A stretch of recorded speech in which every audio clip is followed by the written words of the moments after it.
วิธีซะធ្វើឲ្យឆាប់ធ្លាក់ content មួយថៃបែបនេះគឺខ្ញុំនិយាយតាក់ទងជាមួយនឹង page ដែលមាន CM គោលការណ៍ចាស់អញ្ចឹងសម្រាប់ CM គោលការណ៍ចាស់គឺវាទាមទារតាសកម្មភាពរបស់បងប្អូនទេមិនចាំ follow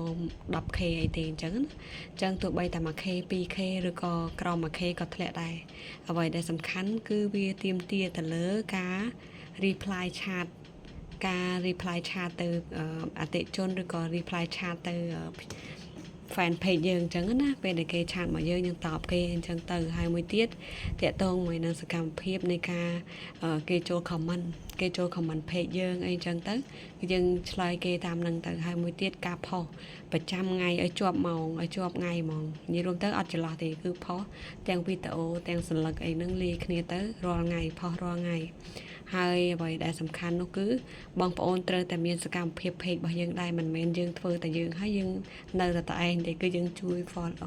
follow គេឬក៏ជួយ